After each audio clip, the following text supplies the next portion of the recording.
ख्वाब एक देखोगे मुश्किलें हजार आएंगी, वो मंजर बड़ा खूबसूरत होगा जब कामयाबी शोर मचाएगी। नमस्कार दोस्तों, पैंथर एकेडमी में आप सभी लोगों का हार्दिक स्वागत है। उम्मीद है आप सारे लोग स्वस्थ होंगे, मस्त होंगे और अपनी सफलता के लिए निरंतर प्रयासरत होंगे। डेली की तरह सेशन की शुरुआत करने से पहले हम दो शब्द मोटिवेशनल कोट से इस सेशन की शुरुआत करेंगे। तो आइए यहां देखें, दिया गया है संघर्ष करते हुए कभी नहीं घबराना चाहिए, क्योंकि संघर्ष के दौरान ही इंसान अकेला होता है। सफलता के बाद तो सारी दुनिया साथ होती है। मतलब आपको अपने लक्ष्य के प्रति निरंतर प्रयास करते रहना है, निश्चित ही आप सफल होकर आएंगे। आइए इसी क्रम में हम लोग सेशन की शुरुआत करें और देखें इस सेशन का पहला प्रश्न। देखिए यहां पहले प्रश्न के रूप में आपका दिया गया है, अत्यंत ही महत्वपूर्ण, हाल ही में कॉमनवेल्थ गेम 2022 में लवप्रीत सिंह ने कौन सा मेडल प्राप्त किया? पहला दिया है गोल्ड, दूसरा सिल्वर, तीसरा ब्रांज, चौथा इनमें से कोई नहीं। हमारा जो सही विकल्प होगा, विकल्प नंबर भी सही होगा, इन्होंने ब्रांज मेडल प्राप्त किया। अब यहां ध्यान देना है, कॉमनवेल्थ गेम से इसका आयोजन पहली बार कब किया गया था? 1930 ईस्वी में किया गया था। कहां किया गया था? कनाडा के हैमिल्टन में, कनाडा के हैमिल्टन में। अगर हम बात करें ये संस्करण कौन सा है, तो 22वां संस्करण है और इसका आयोजन कहां किया जा रहा है? इंग्लैंड के बर्मिंघम में किया जा रहा है। अगर हम बात करें यहां 23वां कॉमनवेल्थ गेम, कॉमनवेल्थ गेम का आयोजन कब किया जाएगा? तो ये 2026 में किया जाएगा। कहां किया जाएगा? ये ऑस्ट्रेलिया में किया जाएगा। अब यहां से महत्वपूर्ण प्रश्न आपको याद रखना है कि भारत की तरफ से ध्वजवाहक के रूप में किसे नियुक्त किया गया है? तो पीवी सिंधु, साथ ही साथ मनप्रीत सिंह जी को ध्वजवाहक के रूप में नियुक्त किया गया है। पहला पदक किसने जीता है भारत के लिए? तो मीराबाई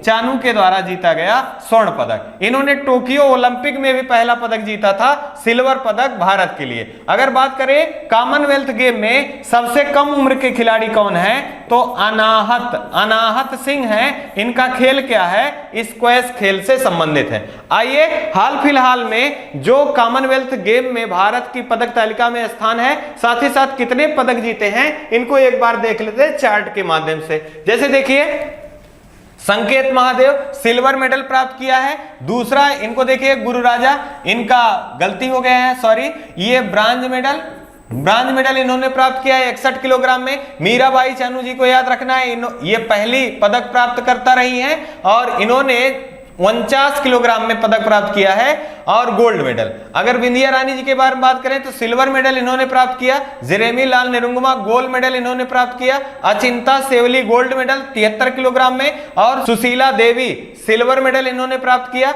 विजय कुमार यादव ब्रांज मेडल इन्होंने प्राप्त किया 60 किलोग्राम में। हरजिंदर कौर ब्रांज मेडल इन्होंने प्राप्त किया और वुमेन्स टीम गोल्ड मेडल प्राप्त की। अगर हम बात करें पुरुष टीम की तो इन्होंने गोल्ड मेडल टेबल टेनिस में प्राप्त किया। विकास कुमार सिल्वर मेडल इन्होंने प्राप्त किया और मिक्स टीम सिल्वर मेडल प्राप्त की बैडमिंटन में और लवप्रीत सिंह ब्रांज मेडल प्राप्त किया है इन्होंने 109 किलोग्राम। इस सारणी का केवल एक ही उद्देश्य है कि आपको अब तक भारत ने कॉमनवेल्थ गेम में कितने पदक प्राप्त किए हैं, अगर आप इनको एक से अधिक बार रिवाइज कर लेंगे तो आपके प्रश्न नहीं गलत होंगे। यहां पर हम गोल्ड मेडल के बारे में बात करें तो टोटल 5 गोल्ड मेडल अभी तक भारत ने प्राप्त किया है कॉमनवेल्थ गेम में। आइए इसी क्रम में यहां देखिए, लवप्रीत सिंह का फिगर दिया गया है और इन्होंने ब्रांज मेडल प्राप्त किया है 109 किलोग्राम में। आइए इसी क्रम में अगला देखें, हाल ही में चर्चा में रहा मिंजर मेला का आयोजन कहां किया गया? तो यहां देखिए, पहला उत्तर प्रदेश, दूसरा हिमाचल प्रदेश, तीसरा तेलंगाना, चौथा उड़ीसा। हमारा जो सही विकल्प है दोस्तों, यहां विकल्प नंबर भी सही होगा। मिंजर मेले का आयोजन हिमाचल प्रदेश में किया गया और इसे अंतरराष्ट्रीय मेला भी के रूप में भी घोषित किया गया है। अगर हम बात करें मिंजर का मतलब क्या होता है, तो भुट्टे की बाली, जो भुट्टे की बाली होती है उसे क्या कहा जाता है? मिंजर कहा जाता है। और ये किसे समर्पित है? भगवान रघुनाथ को समर्पित है मिंजर मेला। अगर हम बात करें यहाँ पर हिमाचल प्रदेश से, तो इसका गठन कब हुआ था? 1971 ईस्वी में गठन हुआ था। यहाँ के मुख्यमंत्री कौन है? तो जयराम ठाकुर जी यहाँ के मुख्यमंत्री हैं। जबकि राज्यपाल जी के बारे में बात करें तो राजेंद्र विश्वनाथन जी हैं। अगर हम बात करें हिमाचल प्रदेश से महत्वपूर्ण प्रश्नों के रूप में तो 100% एलपीजी कनेक्शन वाला भारत का पहला राज्य कौन सा है? तो हिमाचल प्रदेश है। और सिपकीला दर्रा, सीकुला दर्रा और रोहतांग दर्रा का संबंध भारत के किस राज्य से है? हिमाचल प्रदेश से है। आपसे प्रश्न पूछा जाता है कि रोहतांग दर्रा जिसका नाम परिवर्तित करके अटल टनल कर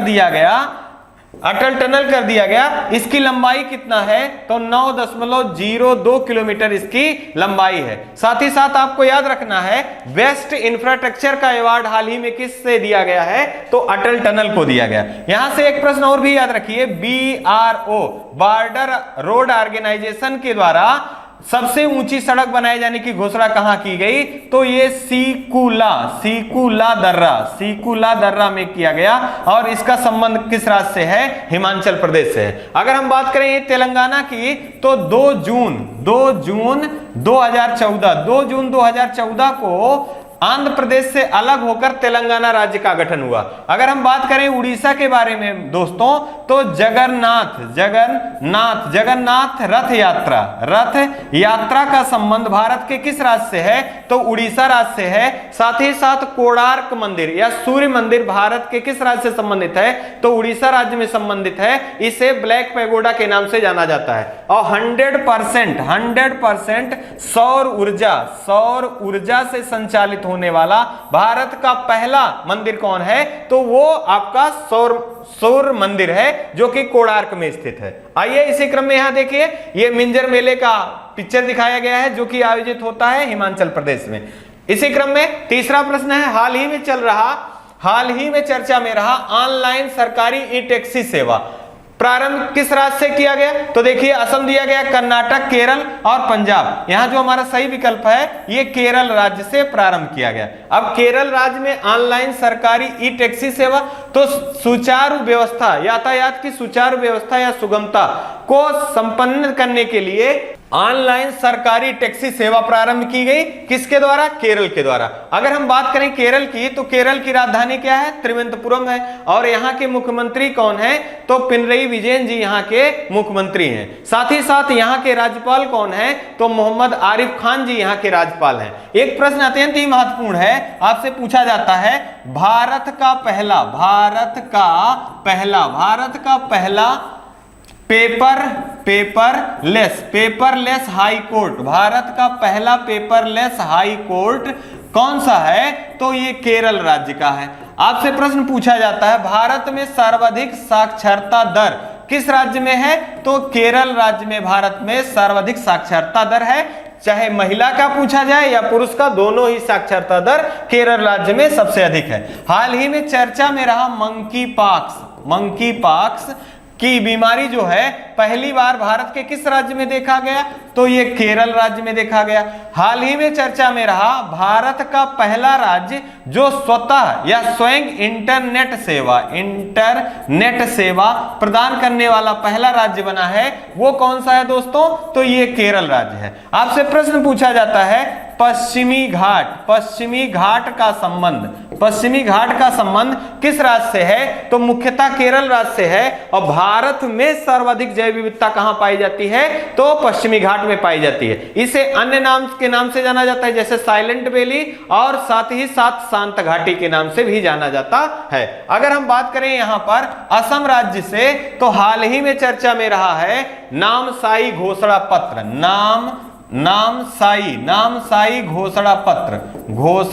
पत्र का संबंध किस राज्य से है? तो असम और अरुणाचल प्रदेश से है और इसका संबंध चल रहे सीमा विवाद से है। अगर हम बात करें पंजाब की तो 5 नदियों की भूमि के नाम से किसे जाना जाता है? पंजाब को जाना जाता है। आइए इसी क्रम में हम लोग आगे बढ़े।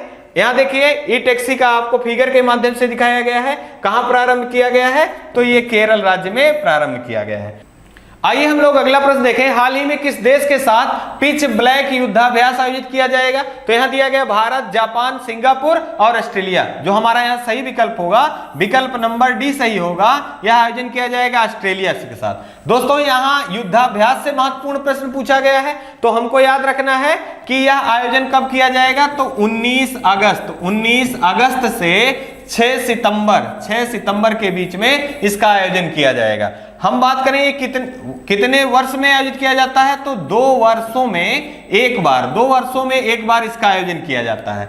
हाँ, इसमें कितने देश भागीदार होंगे? तो 17 देश इसमें भागीदार होंगे। अब यहाँ ऑस्ट्रेलिया से संबंधित महत्वपूर्ण जानकारी देखें तो इसकी राजधानी क्या है? तो कैनबरा इसकी राजधानी है। अगर हम बात करें यही कॉमनवेल्थ गेम 2026 का आयोजन कहां किया जाएगा? तो ऑस्ट्रेलिया में किया जाएगा। अब युद्धाभ्यास से कुछ महत्वपूर्ण युद्धाभ्यास अगर हम जापान के साथ देखें तो ये जाइमेक्स युद्धाभ्यास का आयोजन किसके बीच में होता है? भारत और जापान। हाल ही में एमपीएक्स मैरीटाइम पार्टनरशिप युद्धाभ्यास का आयोजन किसके बीच किया गया? जापान और भारत के बीच में, या जापान और फ्रांस के बीच में भी आयोजित होता है एमपीएक्स युद्धाभ्यास। अगर हम बात करें यही सिंगापुर के बीच में तो सिम्बेक्स युद्धाभ्यास किसके बीच में आयोजित किया जाता है? भारत और सिंगापुर। अगर हम बात करें मित्र शक्ति या सिलीनेक्स युद्धाभ्यास किसके साथ होता है? तो ये श्रीलंका और भारत के बीच में होता है। अगर हम बात करें समप्रीति युद्धाभ्यास और बोंगो सागर युद्धाभ्यास किसके बीच में होता है? भारत और बांग्लादेश के बीच में आयोजित होता है। ये कुछ महत्वपूर्ण युद्धाभ्यास हैं, आपको मित्रों जरूर याद रखना है। आइए इसी क्रम में हम अगले प्रश्न को देखें। यहाँ ये फिगर के द्वारा वायुसेना की यह युद्धाभ्यास है। पिच ब्लैक जो है यह आपको याद रखना है कि ये वायुसेना का युद्धाभ्यास है। आइए इसी क्रम में अगला, हाल ही में केंद्रीय सतर्कता आयुक्त सीवीसी के रूप में किसने शपथ ग्रहण किया? तो देखिए पहला दिया गया संजय कोठारी, दूसरा अनिल कुमार, तीसरा संजय अरोड़ा, चौथा सुरेश एन पटेल। यहां हमारा सही विकल्प जो होगा ये विकल्प नंबर डी सही होगा। सुरेश एन पटेल जी को केंद्रीय सतर्कता आयुक्त के रूप में नियुक्त किया गया है। अब यहां हमें जाने कि ये किस आयोग की सिफारिश पे केंद्रीय सतर्कता आयोग का गठन किया गया था? तो संथानम समिति के आधार पर केंद्रीय सतर्कता आयोग का गठन किया गया था। इसका उद्देश्य क्या है? भ्रष्टाचार की रोकथाम इसका मुख्य उद्देश्य है। अगर हम बात करें कि इसका शपथ ग्रहण किसके द्वारा कराया जाता है, तो ये राष्ट्रपति जी द्वारा इसका शपथ दिलाया जाता है। अगर हम बात करें कि ये किसकी सलाह पर इसकी नियुक्ति होती है, तो राष्ट्रपति तो इसकी नियुक्ति के द्वारा किया जाता है, लेकिन सलाह की बात अगर की जाए दोस्तों तो इसमें प्रधानमंत्री और गृह मंत्री साथ ही साथ विपक्ष का नेता का भी इसमें सहमति होता है। अगर हम बात करें यहाँ पर ये केंद्रीय सतर्कता आयुक्त के जो आयुक्त नियुक्त किए गए हैं, इन्होंने किसका स्थान लिया है? तो पिछले एक वर्ष से यह पद खाली होने के कारण इनको नियुक्त किया गया है, और इन्होंने स्थान जो लिया है ये संजय कोठारी जी का स्थान लिया है। अब यहाँ नियुक्ति से महत्वपूर्ण प्रश्न आ रहा है, तो आप जानिए कि राजीव कुमार जी को हाल ही में भारत का मुख्य चुनाव आयुक्त नियुक्त किया गया है। अगर हम बात करें गिरीश चंद्र मुर्मू जी को भारत का कैग हाल ही में नियुक्त किया गया है। अगर हम बात करें यहीं पर विनय मोहन क्वात्रा जी को भारत का विदेश सचिव नियुक्त किया गया है, और अजय कुमार सूद जी को भारत का मुख्य वैज्ञानिक सलाहकार के रूप में नियुक्त किया गया है। आइए यहाँ फिगर से देखते हैं। ये देखिए फिगर, आपको फिगर से दिखाया गया है केंद्रीय सतर्कता आयुक्त का।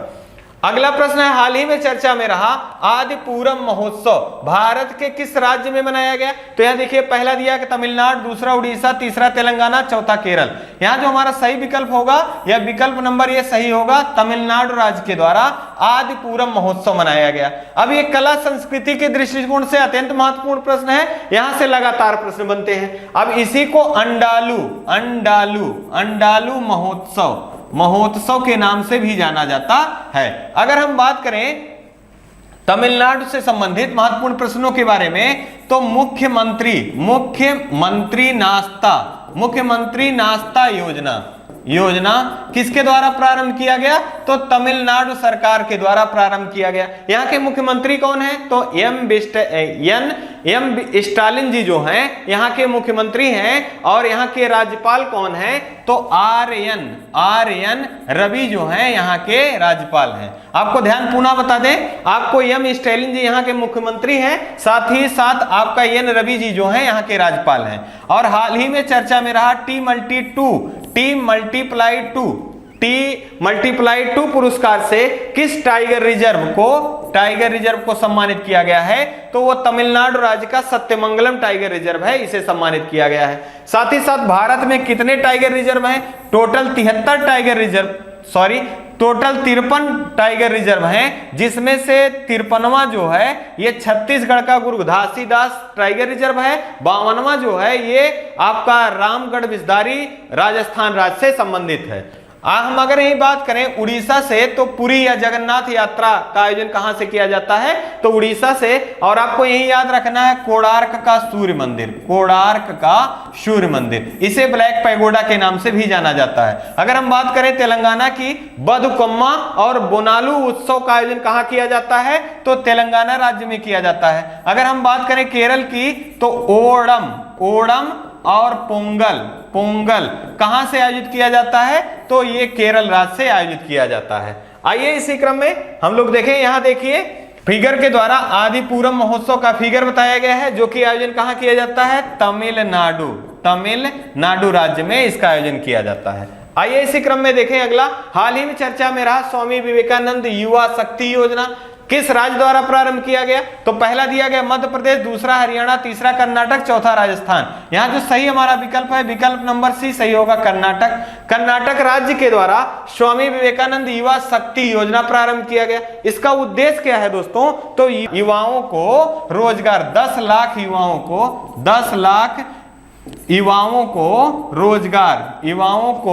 रोजगार उपलब्ध कराना इसका मुख्य उद्देश्य है। अगर हम बात करें यही कर्नाटक से, तो कर्नाटक के मुख्यमंत्री कौन है? तो वासवराज बोम्मई जी हैं, जबकि राज्यपाल के रूप में थावरचंद गहलोत जी हैं।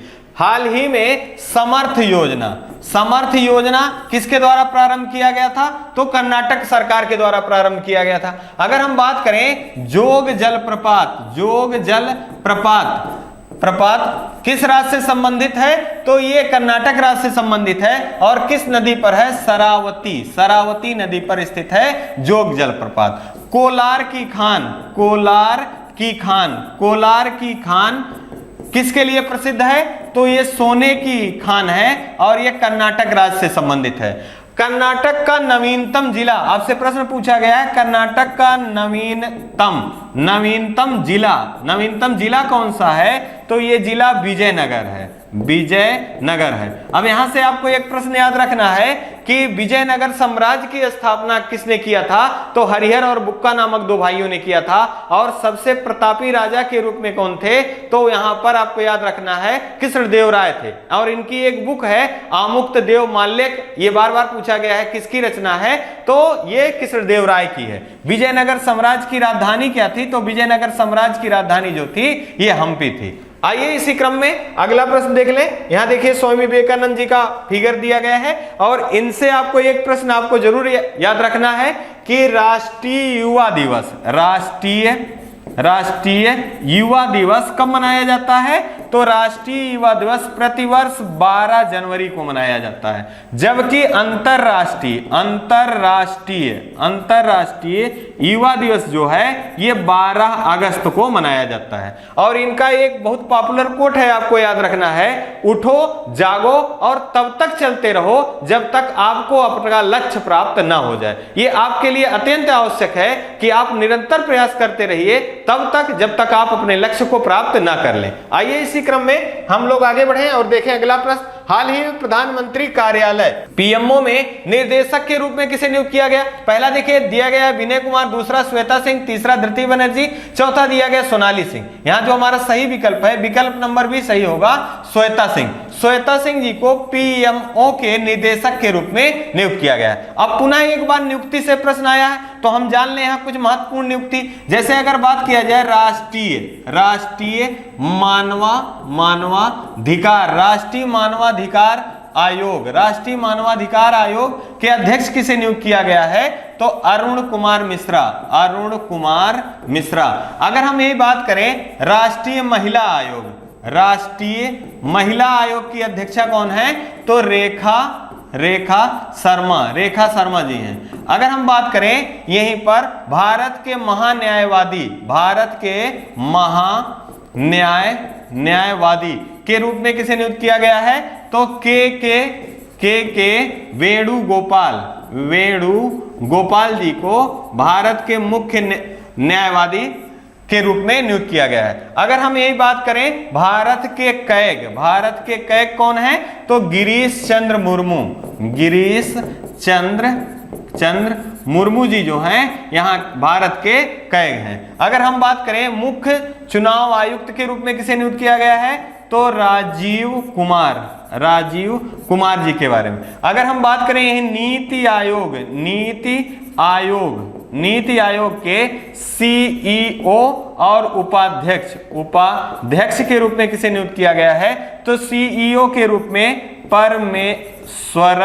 परमेश्वरन अय्यर जी को, और उपाध्यक्ष के रूप में डॉक्टर सुमन बेरी को नियुक्त किया गया है। आपको याद रखना है यूपीएससी के अध्यक्ष किसे नियुक्त किया गया है? Doctor Manoj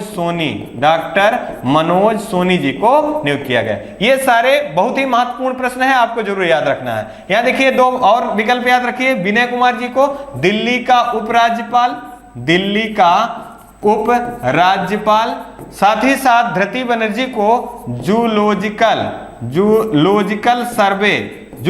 survey of India की अध्यक्षा के रूप में नियुक्त किया गया है, और इसका मुख्यालय कहाँ है? कलकत्ता में है। आइए इसी क्रम में देखिए ये फिगर आपको दिखाया गया है किसका? ये श्वेता सिंह जी का है, और इनको नियुक्त किया गया है पीएमओ के निदेशक के रूप में।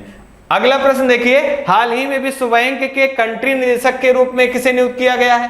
यहां देखिए अगस्त तानो कुआमे, दूसरा दिया गया हरदीप सिंह पुरी, और तीसरा रघुराम राजन, चौथा इनमें से कोई नहीं। यहां हमारा जो सही विकल्प होगा अगस्त तानो कुआमे, इनको नियुक्त किया गया है। अब विश्व बैंक से संबंधित प्रश्न है, तो आपको याद रखना है कि विश्व बैंक का गठन कब किया गया था? 1944 ईस्वी में किया गया था।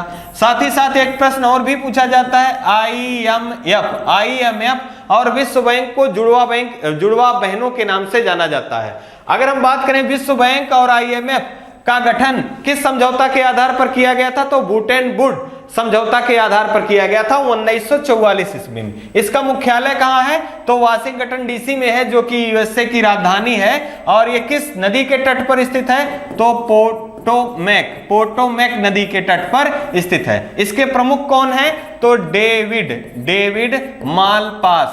मालपास जी जो हैं इसके प्रमुख हैं। हाल ही में एक प्रश्न चर्चा में रहा है कि विश्व बैंक के मुख्य अर्थशास्त्री के रूप में किस भारतीय को नियुक्त किया गया है? तो इंदरमीत